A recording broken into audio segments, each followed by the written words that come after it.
नमस्कार मित्रों, मैं पुष्पेंद्र गुर्जर एक बार पुनः सभी मित्रों का discovery classes Jaipur YouTube channel पर तहे दिल से हार्दिक अभिनंदन और करता हूं और स्वागत करता हूं।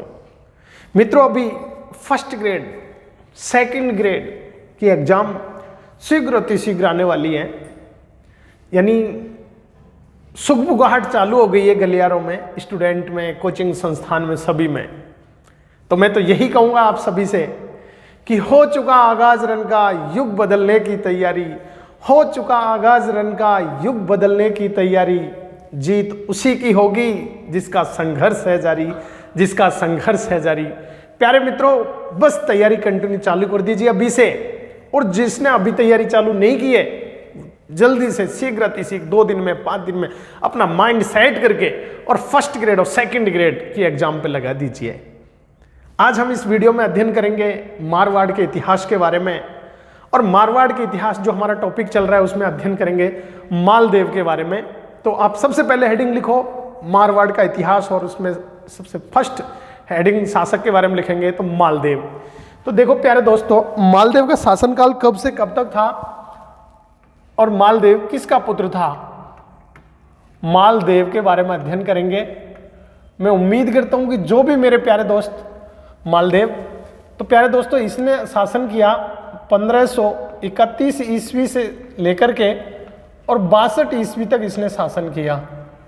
कितने से कितने तक? 1531 से 1562 ईस्वी तक मालदेव राजा बना। राजा बनते ही सबसे पहले इसने वीरमदेव था मेड़ता का शासक, उस पर आक्रमण किया। तो सबसे पहले वीरमदेव पर आक्रमण किया, क्योंकि प्यारे दोस्तों जब इसके फादर किसका पुत्र था, तो ये राव गंगा का पुत्र था। तो राव गंगा के समय 1529 ईस्वी में इसने मेड़ता पे और सेवकी से युद्ध लड़ा था, और सेवकी का शासक था दौलत सिंह। उस दौलत सिंह को युद्ध में पराजित कर दिया 1529 ईस्वी में। और दौलत सिंह को युद्ध में पराजित करने के बाद दौलत सिंह का एक हाथी था जिसका नाम था दरिया जोश। वो दरिया जोश हाथी वहां से सेवकी से भाग करके और कहां पहुंच गया, मेड़ता पहुंच गया, वीरमदेव के पास पहुंच गया। जब पीछा करते हुए उस हाथी का ये मालदेव, क्योंकि उस समय राजकुमार था, शासक तो राव गंगा था, तो ये दौड़ता हुआ और मेड़ता पहुंच गया वीरमदेव के पास। वीरमदेव से जब दरिया जोश हाथी को मांगा तो उसने पहले बोला कि पहले खाना खाओ, उसके बाद आप हाथी लेके जाना। इसने बोला कि पहले हाथी दो, उसके बाद खाना खाऊंगा। दोनों में जिद हो गई। वीरमदेव तो बोले कि आप हमारे अतिथि हो, पहले खाना खाइए शांति से, फिर आपको हाथी दे दिया जाएगा। इसने बोला पहले हाथी दो, बाद में खाना खाऊंगा। वीरमदेव ने मना कर दिया। ये वहां से नाराज होकर भाग के आ गया। जब ये उत्तराधिकारी बना, जब शासक बना, तो शासक बनते ही सबसे पहले इसने आक्रमण वीरमदेव पर किया, और वीरमदेव यहां से भाग करके कहां चला गया, शेरशाह सूरी की शरण में चला गया। प्यारे दोस्तों, मालदेव जो था एक पितृहंता शासक था। ये राव गंगा की मृत्यु करके शासक बना था।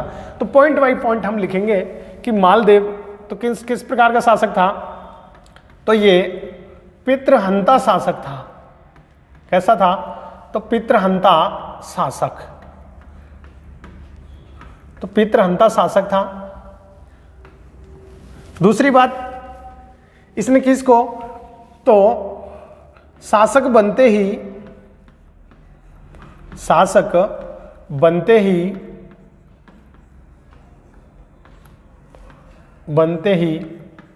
किस पर, तो शासक बनते ही वीरमदेव पर आक्रमण किया। वीरमदेव, और प्यारे दोस्तों वीरमदेव कहां का शासक था, तो वीरमदेव पर क्या किया, तो वीरमदेव पर आक्रमण किया, आक्रमण। और वीरमदेव कहां का शासक था, तो वीरमदेव था मेड़ता का शासक। कहां का, तो मेड़ता का शासक था।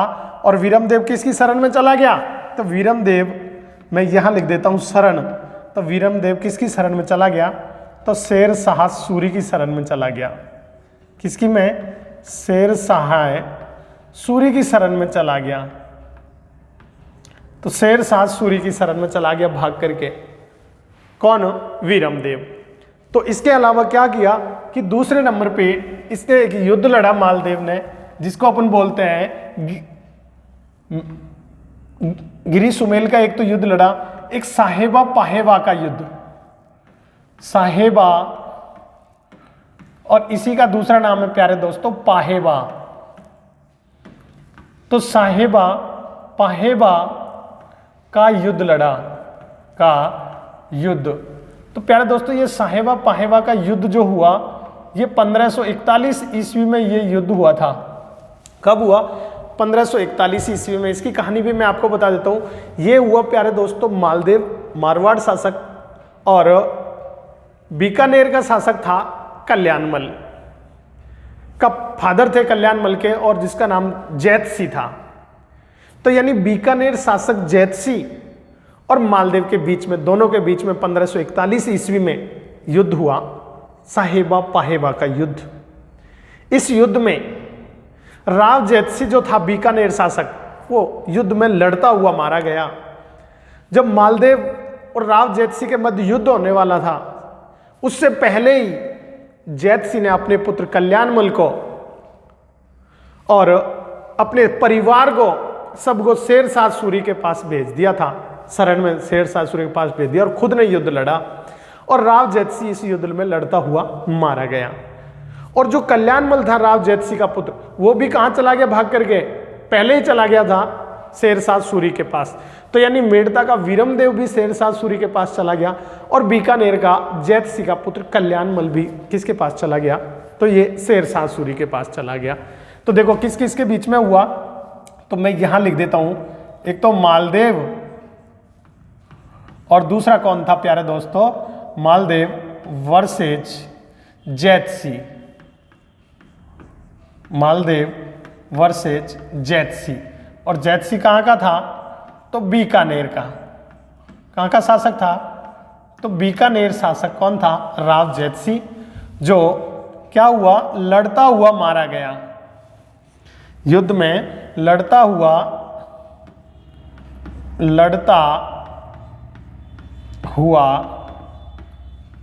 मारा गया। तो ये तो युद्ध में लड़ता हुआ मारा गया।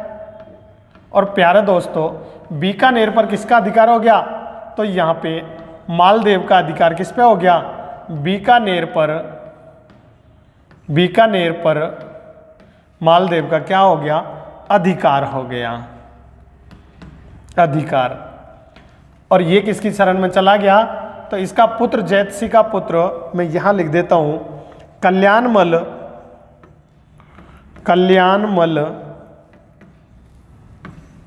शेरशाह सूरी की शरण में चला गया। तो यही लिख देता हूं, शेरशाह सूरी क्या चला गया? तो शरण में चला गया। तो इसका पुत्र कल्याणमल शेरशाह सूरी की शरण में चला गया। तो ये था कौन सा? साहेबा पाहेबा का युद्ध 1541 ईस्वी में हुआ, और जैतसी इस युद्ध में लड़ता हुआ मारा गया। मालदेव जब शासक बना, प्यारे दोस्तों मैं आपको बता देता हूं जानकारी के लिए, तो जब शासक बना था, तो शासक बनते समय प्यारे दोस्तों इसके मात्र 2 परगने थे इसके पास। कितने परगने थे? तो इसके पास 2 परगने थे, लेकिन इसने कुल 52 युद्ध लड़े। कितने युद्ध लड़े अपने जीवन काल में? 52 युद्ध लड़े। और इसने टोटल 52 युद्धों के तहत इसने क्या किया कि 58 परगने जीत लिए। कितने? 58 परगने जीते, 58 परगने जीते। आपको याद रखना है, जब मालदेव शासक बना था 1531 ईस्वी में, उस समय इसके पास मात्र और मात्र 2 परगने थे। लेकिन जब इसने शासन प्रारंभ किया तो टोटल अपने 52 युद्ध लड़े, और 58 परगने, कितने? 58 परगने हो गए थे इसकी मृत्यु के समय इसके पास। इतना बड़ा साम्राज्य, अपने में बहुत ताकतवर शासक था। कौन? मालदेव। अब क्या हुआ प्यारे दोस्तों कि इसके बाद में दूसरा युद्ध हुआ, जिसको अपन बोलते हैं गिरी सुमेल का युद्ध। किसका? गिरी सुमेल का युद्ध, गिरी सुमेल का युद्ध। अच्छा, जो गिरी सुमेल का युद्ध हुआ प्यारे दोस्तों, ये हुआ था 1544 ईस्वी में हुआ। कब? 1544 ईस्वी में। और किस किस के बीच में हुआ?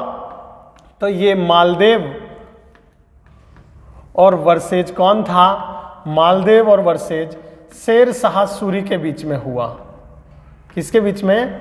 शेर शाह सूरी के बीच में हुआ। प्यारे दोस्तों, मैं आपको जानकारी के लिए बता दूं, क्योंकि मालदेव, मैंने आपको बताया कि मेड़ता का जो वीरमदेव था वो भी भाग करके शेर शाह सूरी के पास चला गया। इधर जैत सिंह का पुत्र कल्याणमल भी बीकानेर का जो राजकुमार था वो भी उसके पास चला गया। तो यानी मेड़ता का वीरमदेव अपने मेड़ता को पुनः प्राप्त करना चाहता था और कल्याणमल बीकानेर को पुनः प्राप्त करना चाहता था। तो इन्होंने शेरशाह सूरी के कान भर दिए और ये उसको शेरशाह सूरी को तैयार करके लाए किस पे? मालदेव पर आक्रमण करने के लिए, क्योंकि उस समय मालदेव का बहुत जबरदस्त साम्राज्य चल रहा था, बहुत मतलब बड़े क्षेत्र पर इसका अधिकार हो चुका था। तो मालदेव के यहाँ पे आक्रमण किया किसने? शेरशाह सूरी ने। अब क्या हुआ प्यारे दोस्तों कि शेरशाह सूरी के साथ किस किसने युद्ध लड़ा? तो शेरशाह सूरी की तरफ से इसमें किस किसने युद्ध लड़ा? तो एक तो कौन था? कल्याणमल। कौन था? कल्याणमल। और प्यारे दोस्तों, कल्याणमल कहाँ का था? तो बीकानेर का कल्याणमल, बीकानेर, ये सहयोग करता थे। दूसरा कौन था? तो मेड़ता का कौन था? वीरमदेव, वीरमदेव। और वीरमदेव कहाँ का था? तो वीरमदेव था प्यारे दोस्तों मेड़ता का। तो इन्होंने किसकी मदद की? शेरशाह सूरी की मदद की। जबकि मालदेव की तरफ से इसमें कौन कौन थे? तो मालदेव के दो सेनापति थे। सेनापति एक तो था जैता और दूसरा था कुंपा। अब क्या हुआ? बड़ी इंटरेस्टिंग कहानी है। मालदेव में इसने कूटनीति चली, मालदेव ने, और कूटनीति के तहत, क्योंकि मालदेव ने नहीं, शेरशाह सूरी ने कूटनीति चली। मालदेव कहता था कि जब तक मेरे पास मेरे सेनापति जैता और कूपा है, दुनिया की कोई ताकत नहीं है, दुनिया की कोई औकात नहीं है जो मेरे को युद्ध में पराजित कर जाए। इतना कॉन्फिडेंस था जैता और कूपा की वीरता पर मालदेव को। लेकिन शेरशाह सूरी की कूटनीति के सामने ये नहीं चल पाया, नहीं टिक पाए। जब शेरशाह सूरी ने 1544 में गिरी सुमेल का युद्ध लड़ा, शेरशाह सूरी युद्ध लड़ने के लिए यहाँ पे आया। गिरी सुमेल जैतारण पाली में जगह है वहाँ पे। तो उसने कूटनीति क्या चली कि जैता और कूपा के पास 20-20 हजार रुपए की गड्डियां भिजवा दी, पैसे भिजवा दिए, और ये कह करके किसी मीडिएटर के थ्रू पैसे भिजवाए गए कि ये महाराज ने आपको भिजवाए हैं, मालदेव ने आपको दिए हैं, हमारे पास युद्ध सामग्री की कमी है, तो ऐसा करो आप 20-20 हजार रुपए की और युद्ध सामग्री परचेज कर लेना। ये नहीं कहा गया कि ये पैसे शेरशाह सूरी की तरफ से आए हैं, ये कहा मालदेव की तरफ से आए हैं, आप युद्ध सामग्री परचेज कर लेना। इसकी 20-20 हजार रुपए दोनों के पास भिजवा दिए और उधर संदेशा भिजवा दिया मालदेव के पास कि तुम्हारे जैता और कूपा ने घूस ले ली, भ्रष्टाचार, पैसे ले लिए, रिश्वत ले ली, और वो शेरशाह सूरी की तरफ हो गए। जब मालदेव को यह सूचना लगी और मालदेव ने इन दोनों के घर पे छापा डलवाया, तो इन दोनों के घर में 20-20 हजार रुपए निकले। इन्होंने बाकी खूब रोए, गिड़गिड़ाए कि महाराज हमको हमारे साथ छलावा हुआ है, विश्वासघात हुआ है, हमने पैसे नहीं लिए, हमको तो ऐसे कहा गया था कि मालदेव ने भिजवाए हैं और इनसे युद्ध सामग्री परचेज करनी है। लेकिन मालदेव को विश्वास नहीं हुआ और मालदेव ये युद्ध नहीं लड़ा शेरशाह सूरी के साथ में। मालदेव पहले ही पहाड़ियों में चला गया। अब आत्मसम्मान की रक्षा के लिए जैता और कूपा ने ये युद्ध लड़ा, क्योंकि राजस्थान की भूमि वीर भूमि है। अपने सम्मान की रक्षा के हिसाब से ये युद्ध लड़ा और फिर प्यारे दोस्तों इतना जबरदस्त, इतना शानदार ढंग से युद्ध लड़ा कि दिल्ली के बादशाह शेरशाह सूरी के घुटने टिका दिए। जब युद्ध में मतलब हारते हारते बचा था शेरशाह सूरी, तो शेरशाह सूरी ने कहा था कि आज मैं एक मुट्ठी भर बाजरे के लिए हिंदुस्तान की बादशाहत खो देता, क्योंकि जिसमें मालदेव खुद नहीं था। अगर मालदेव होता तो कोई ताकत नहीं थी कि शेरशाह सूरी इस युद्ध में जीत जाए। लेकिन ओनली फॉर जैता और कूपा ने युद्ध लड़ा। शेरशाह सूरी इनकी वीरता से इतना इंप्रेस हुआ कि आगरा के किले में गजारूढ़ मूर्तियां लगवाई इन दोनों की। बीकानेर के किले में भी लगी हुई है, जूनागढ़ के सामने। तो ये मूर्तियां लगवाई। तो इस युद्ध में विजय किसकी हुई? तो इस युद्ध में प्यारे दोस्तों विजय किसकी हुई? तो इस युद्ध में विजय किसकी हुई? शेरशाह सूरी की हुई। जैता और कूपा दोनों लड़ते हुए मारे गए। जैता कूपा दोनों लड़ते हुए मारे गए और विजय शेरशाह सूरी की हुई। और इसने किसकी? जैता और कुंपा की गजारूढ़ मूर्तियां लगवाई। गजारूढ़ क्या लगवाई? तो मूर्तियां लगवाई।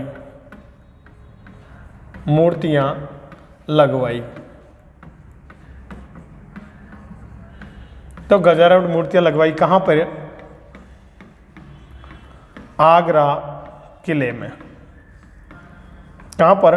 तो इनकी वीरता से इंप्रेस होकर के, और क्या कहा था कि आज मैं मुट्ठी भर बाजरे के लिए हिंदुस्तान की वाद शहादत खो देता। क्या कहा? आज मुट्ठी भर बाजरे के लिए, मुट्ठी भर बाजरे के लिए,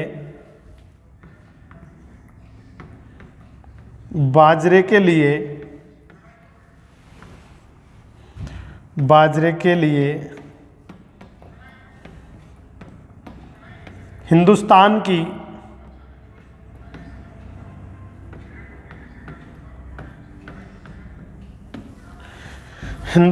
की बाद शहादत खो देता। बाद शहादत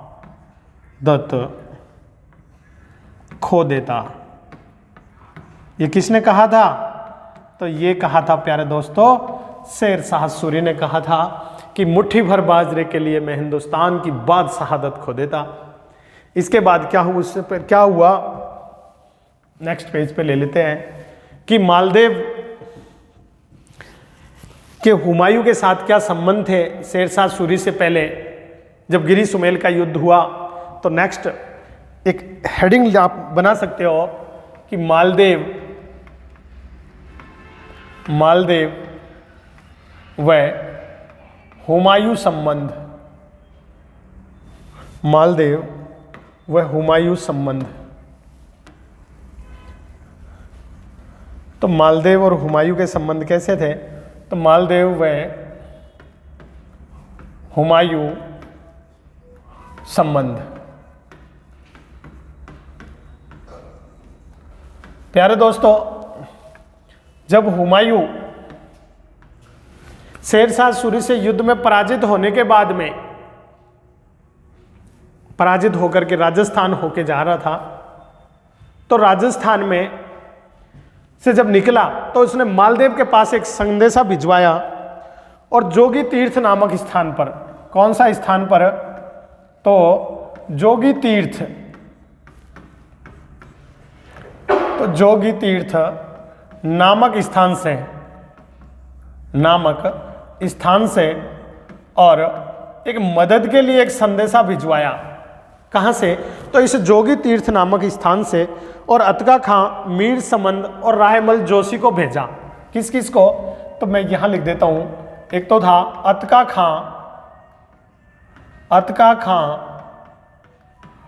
खां, एक था मीर समंद, और एक था प्यारे दोस्तों रायमल सोनी। इन तीनों को किसके पास भेजा? तो इन तीनों को मालदेव के पास भेजा। कहां से? जोगी तीर्थ नामक स्थान से हुमायूं ने सहायता के उद्देश्य से किस किस को? तो अतका खां, मीर समंद और रायमल सोनी को किसके पास भेज दिया? मालदेव के पास भेजा कि आप हमारी मदद करो। तो क्या हुआ कि मालदेव ने हुमायूं की मदद करने के लिए तैयार हो गया, और मालदेव ने डिसाइड किया कि बीकानेर, क्योंकि बीकानेर राव जैतसी से जीता था, मालदेव के अंडर में था, यानी मारवाड़ के नियंत्रण में था, कि मालदेव बीकानेर आपको दे दिया जाएगा हुमायूं को। लेकिन एक पुस्तकालय अध्यक्ष था हुमायूं का, और उसका नाम था मुल्ला सुर्ख।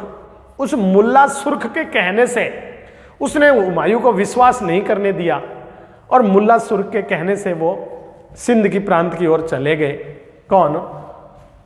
हुमायूं। तो ये आपको याद रखना है किसका अध्यक्ष पे, तो मैं यहां लिख देता हूं कि मालदेव ने तो इसको क्या देना तय किया, ये बीकानेर को देना तय किया कि इसको क्या दे दिया जाएगा, बीकानेर हुमायूं को देना निर्धारित किया कि आपको बीकानेर दे देता है हुमायूं। लेकिन क्या हुआ, विश्वास नहीं किया गया, विश्वास नहीं किया। और विश्वास नहीं करने के कारण, और किसकी वजह से विश्वास नहीं किया, तो एक हुमायूं का पुस्तकालय अध्यक्ष था, पुस्तकालय अध्यक्ष, और पुस्तकालय अध्यक्ष का नाम क्या था, इस मुल्ला सुर्ख, और मुल्ला सुर्ख ने इसको बता दिया कि साहब आपके पास साथ में कोई विश्वासघात हो सकता है, आप बीकानेर के राजा मत बनिए। और मुल्ला सुर्ख के कहने से, इसके कहने से विश्वास नहीं किया। किसने? मालदेव ने, मालदेव की बातों पर हुमायूं ने विश्वास नहीं किया। और यहां से हुमायूं चला गया किसकी ओर? सिंध की ओर चला गया, सिंध की ओर चला गया। तो सिंध की ओर चला गया और बाद में इसने शरण कहां पे जा ली? हुमायूं ने शरण ली थी अमरकोट में। कहां पे? अमरकोट में जाके शरण ली। और अमरकोट का राजा कौन था? तो अमरकोट का राजा था प्यारे दोस्तों, अमरकोट के राजा के पास शरण ली। और अमरकोट का राजा जो था जिसके पास इसने शरण ली, तो राजा वीरसाल सोडा के पास जाके शरण ली। और वीरसाल सोडा, इस वीरसाल सोडा के पास जाके किसने शरण ली? हुमायूं ने शरण ली। तो ये था किसका? हुमायूं और मालदेव का संबंध। ये सारी चीजें आपको याद रखना है। इसके बाद में मालदेव का जो विवाह हुआ था प्यारे दोस्तों, तो मालदेव का यानी जैसलमेर के लूनकरण भाटी की पुत्री थी उम्मा दे, इससे विवाह हुआ। ये कहानी भी बड़ी इंपॉर्टेंट है, मैं यहाँ हेडिंग लिखता हूँ, मालदेव का विवाह है।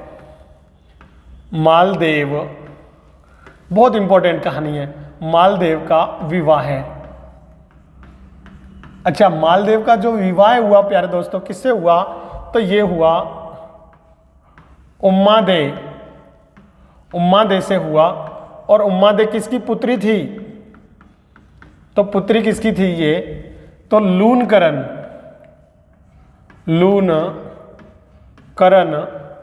भाटी। और लूनकरण भाटी कहाँ का? तो जैसलमेर। तो जैसलमेर के लूनकरण भाटी की पुत्री थी उम्मा दे। अब क्या हुआ, जैसे ही मालदेव का विवाह हुआ और मालदेव सेम डे, शादी के दिन, जब रात्रि में उम्मा दे ने एक दासी को, और दासी का नाम था भारमली। कौन था? तो विवाह है। और दासी का नाम क्या था? तो दासी थी भारमली। दासी का नाम क्या था? भारमली। तो इस भारमली दासी को मालदेव के पास भेजा कि मालदेव को आप बुला के लाइए। और मालदेव ने इस भारमली दासी को ही पकड़ करके इसके साथ रेप कर दिया। और इसकी वजह से ये जो उम्मा दे थी, ये उम्मा दे से मालदेव से रूठ गई, आजीवन रूठी ही रही। और यहाँ से जाकर के अजमेर के तारागढ़ दुर्ग में रही, जिसको अजय मेरू दुर्ग, राजस्थान का जिब्राल्टर, पूर्व का जिब्राल्टर है, सबसे ज्यादा युद्ध आक्रमण, स्थानीय आक्रमण झेलने वाला दुर्ग कहा जाता है। तो वहां पे इसका महल बना हुआ है। और इसको इतिहास में किसके नाम से जाना जाता है प्यारे दोस्तों? तो इसे इतिहास में रूठी रानी के नाम से जाना जाता है। कौन सी रानी? रूठी रानी। और रूठी रानी किसकी पत्नी थी? तो प्यारे दोस्तों, रूठी रानी मालदेव की पत्नी थी। और ये कहां पे रही? तो तारागढ़ दुर्ग, तारागढ़। और तारागढ़ दुर्ग कहाँ है? तो तारागढ़ दुर्ग अजमेर में रही, अजमेर में तारागढ़ दुर्ग। और इस तारागढ़ दुर्ग में इसका महल बना हुआ है और उस महल का नाम क्या है? रूठी रानी का महल। किसका? रूठी रानी का महल। तो रूठी रानी का महल कहाँ बना हुआ है? तो रूठी रानी का महल अजमेर के तारागढ़ दुर्ग में बना हुआ है। तो ये थी मालदेव की पत्नी कौन? रूठी रानी। और रूठी रानी पर इसके जो दरबारी कवि थे उन्होंने पुस्तक भी लिखी है इस पे। कौन? किसके पे? तो रूठी रानी उमादेव पे। तो आसानंद थे और आसानंद ने उमादेव भटियानी रा कवित्व और बाघा भारमली। कौन थे? एक तो इसके दरबारा कवि थे आसानंद। और आसानंद ने कौन सी कविता वो लिखी है, पुस्तक लिखी है? तो उमादेव भटियानी रा कवित्व। कौन सी? उमादेव भटियानी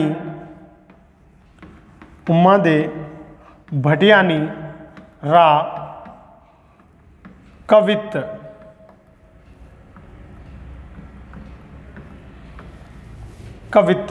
तो उमादेव भटियानी रा कवित्व पुस्तक लिखी है और दूसरी लिखी है बाघा भारमली रा दुहा। बाघा भारमली रा दुहा। भारमली रा दुहा क्या लिखी है? तो बाघा भारमली रा दुहा लिखी है और एक लिखी है उमादेव भटियानी रा कवित्व लिखी है। इसके अलावा ईसरदास ने आला झालारी कुंडलिया पुस्तक लिखी है। किसने? एक दूसरे व्यक्ति हुए हैं जिनका नाम क्या है? ईसरदास। और ईसरदास ने क्या लिखी है? ईसरदास ने कौन सी पुस्तक लिखी है? तो आला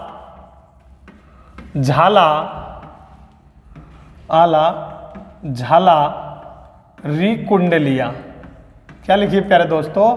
आला झालारी कुंडलिया। तो ये आला झालारी कुंडलिया किसने लिखी है? ईसरदास ने आला झालारी कुंडलिया लिखी है। और एक दूसरी जो पुस्तक लिखी है वो इसके द्वारा लिखी गई है, ईसरदास के द्वारा देवयानी हरिदास। दो पुस्तक लिखी गई है। तो देवयानी और हरिदास और लिखी है। देवयानी और एक हरिदास।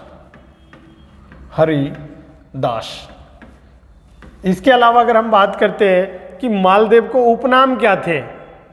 उपनाम इसको और किस नामों से जाना जाता था? किसको? तो मालदेव को प्यारे दोस्तों हसमत वाला राजा और हिंदू बादशाह के नाम से जाना जाता था। कौन सा? हसमत वाला राजा। क्या कहा जाता था? हसमत वाला राजा। और दूसरा इसी को कहा जाता था हिंदू बादशाह के नाम से जाना जाता था। किसको? तो मालदेव को हसमत वाला राजा और हिंदू बादशाह के नाम से जाना जाता था। इसके अलावा इसके द्वारा क्या क्या निर्माण कार्य करवाए गए? तो इसके द्वारा मालदेव के द्वारा मैं यही लिख देता हूँ निर्माण कार्य। इसने क्या क्या निर्माण कार्य करवाए? तो एक तो इसने मेहरानगढ़ के परकोटे का निर्माण करवाया। मेहरानगढ़ कैसा? मेहरानगढ़ के परकोटे का निर्माण करवाया। मेहरानगढ़ के परकोटा बनवाया। दूसरी बात इसने मेड़ता का किला बनवाया। मेड़ता।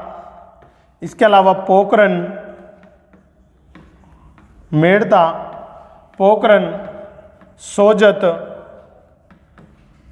ये किले बनवाए थे इसने। मेड़ता, पोखरण, सोजत और रिया। एक और था रिया के किले बनवाए। क्या बनवाए? इनके किले बनवाए।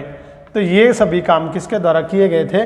मालदेव के द्वारा किए गए थे। और मालदेव के प्यारे दोस्तों, मालदेव के 3 पुत्र थे। और मालदेव तो एक राम था, दूसरा उदय सिंह था और एक फिर था रावचंद्र सेन था। कौन कौन? तो मालदेव के 3 पुत्र थे। सबसे बड़ा जो था वो राम था, बड़ा ही बड़ा पुत्र। तो यह लिख देता हूं मैं, इसके पुत्र कौन कौन थे? तो मालदेव के जो पुत्र थे, एक राम, दूसरा था उदय सिंह और तीसरे नंबर पे था वो राव चंद्रसेन था, चंद्रसेन। तो राव चंद्रसेन था। अब राव चंद्रसेन ये रानी के प्रभाव में आकर, रानी के प्रभाव में आकर किसको राजा घोषित कर दिया? तो राव चंद्रसेन को घोषित कर दिया। रानी के प्रभाव में आकर क्या बना दिया? इसको उत्तराधिकारी बना दिया। क्या बना दिया? तो इसको उत्तराधिकारी घोषित कर दिया था रानी के प्रभाव में आकर के। और जब अगला राजा कौन बना? तो राव चंद्रसेन राजा बना और 1562 ईस्वी में राजा बना और 1585 ईस्वी 81 ईस्वी तक शासन किया था इसने, राव चंद्रसेन ने। तो अगला नेक्स्ट शासक कौन था? राव चंद्रसेन। तो इसके बारे में हेडिंग लिखेंगे। मैं उम्मीद करता हूं कि आपको मालदेव बहुत अच्छे से समझ में आ गया होगा। बस थोड़ा सा और लिखेंगे। अब था राव चंद्रसेन। अगला राजा कौन बना? चंद्रसेन। अच्छा प्यारे दोस्तों, राव चंद्रसेन राजा कब बना? तो 1562 ईस्वी में बना और ये 81 ईस्वी तक इसने शासन किया। किसने? राव चंद्रसेन ने शासन किया। और राव चंद्रसेन के समय क्या किया कि भाई कौन था इसके? बड़े भाई, भाई राम और एक कौन थे? उदय सिंह। अब क्या हुआ प्यारे दोस्तों कि ये राम किसके पास चला गया? तो ये अकबर के पास चला गया। अकबर के पास चला गया और अकबर के पास जाकर के, क्योंकि ये नाराज थे दोनों, उदय सिंह और राम दोनों चंद्रसेन के खिलाफ अकबर के पास चले गए। ये भी चला गया और राम भी चला गया। जब अकबर ने आक्रमण किया राव चंद्रसेन पर, और किस पर? तो अकबर ने किस पर आक्रमण किया? तो इन दोनों के कहने सर जोधपुर पर आक्रमण कर दिया। जोधपुर पर आक्रमण क्या किया? आक्रमण। तो जोधपुर पर इसने आक्रमण कर दिया और जोधपुर पर आक्रमण किया। तो राव चंद्रसेन यहां से भागकर कहां चला गया? भागकर कहां चला गया? भादरा जून चला गया प्यारे दोस्तों, भादरा जून चला गया। कहां चला गया? जब जोधपुर पर आक्रमण किया तो राव चंद्रसेन भाग करके भादरा जून चला गया और अकबर ने फिर भादरा जून पर आक्रमण कर दिया। और अकबर ने यहां पे भादरा जून पर किसका आक्रमण? अकबर के आक्रमण। अकबर ने यहां पे भी आक्रमण कर दिया। आक्रमण। तो प्यारे दोस्तों ये भागकर और कहां चला गया? तो यहां से भागकर राव चंद्रसेन कहां चला गया? सिवाना चला गया। कहां पे चला गया? सिवाना चले गए। तो यहां से भागकर सिवाना चले गए, लेकिन अकबर की अधीनता स्वीकार नहीं की। किसने? राव चंद्रसेन ने।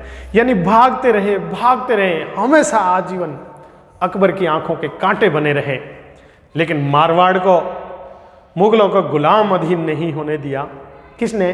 राव चंद्रसेन ने। अब क्या हुआ प्यारे दोस्तों कि यहां से सिवाना चले गए और इस सिवाना को क्या कहा जाता है? मारवाड़ के शासकों की शरण स्थली कहा जाता है। किसको? सिवाना को। सिवाना को मारवाड़ शासकों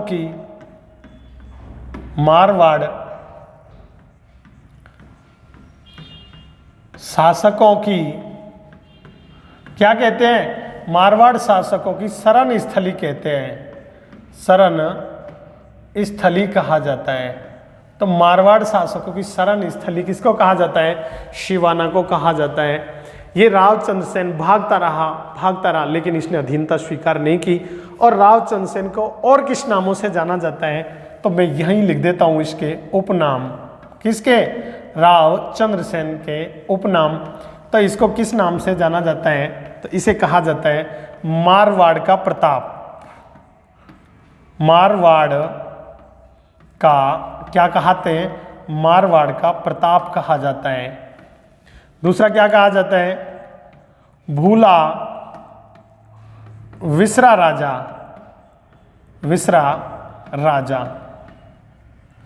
तो मारवाड़ का प्रताप, भूला विसरा राजा और प्रताप का अग्रदूत क्या कहा जाता है? क्योंकि कौन से प्रताप का? महाराणा प्रताप का। तो प्रताप का अग्रदूत भी किसको कहा जाता है प्यारे दोस्तों? अग्रदूत। तो प्रताप का अग्रदूत भी किसको? रावचंद्र सेन को कहा जाता है। प्यारे दोस्तों, हमारा जो चैनल है डिस्कवरी क्लासेज यूट्यूब चैनल, इसमें आपको सेकंड ग्रेड और फर्स्ट ग्रेड के जो फर्स्ट पेपर है राजस्थान पुलिस, उनके भी शीघ्र अतिशीघ्र आपको टैक्स पेपर, क्वेश्चन पेपर भी प्रारंभ किए जाएंगे और उनकी सिलेबस के अकॉर्डिंग तैयारी करवाई जाती है।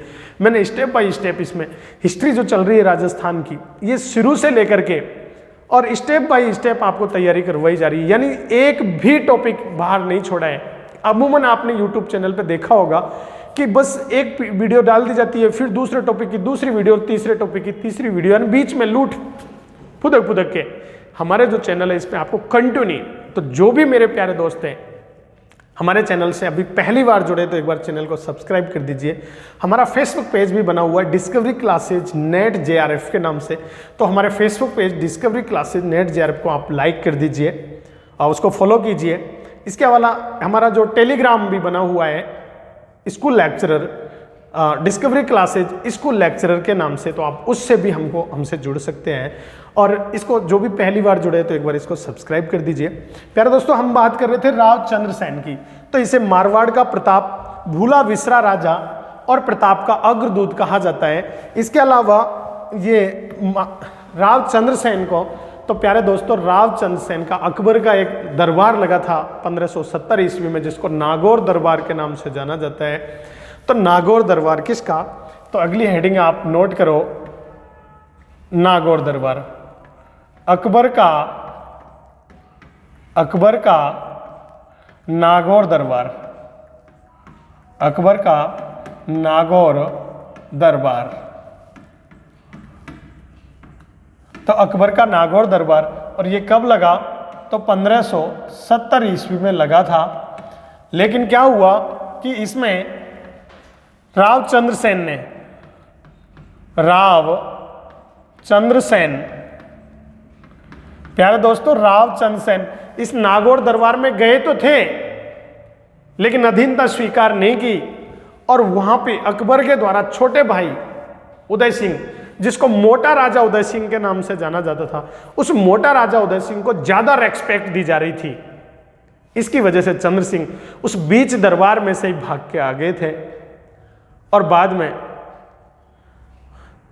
मोटा राजा उदय सिंह को अकबर के द्वारा उसको 1583 ईस्वी में, जब 1581 में इसकी मृत्यु हो गई रावचंद्र सेन, तो 1583 में मोटा राजा उदय सिंह को अगला राजा बनाया था मारवाड़ का। तो मैं उम्मीद करता हूं कि ये वीडियो आपको पसंद आई होगी।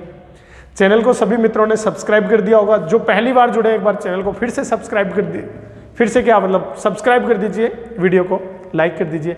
इसी प्रकार के नोटिफिकेशन आप तक मिलते रहे तो एक बार बेल आइकन को जरूर दबाएं। मिलते हैं नेक्स्ट वीडियो में, इजाजत चाहूँगा। जय हिंद, जय भारत।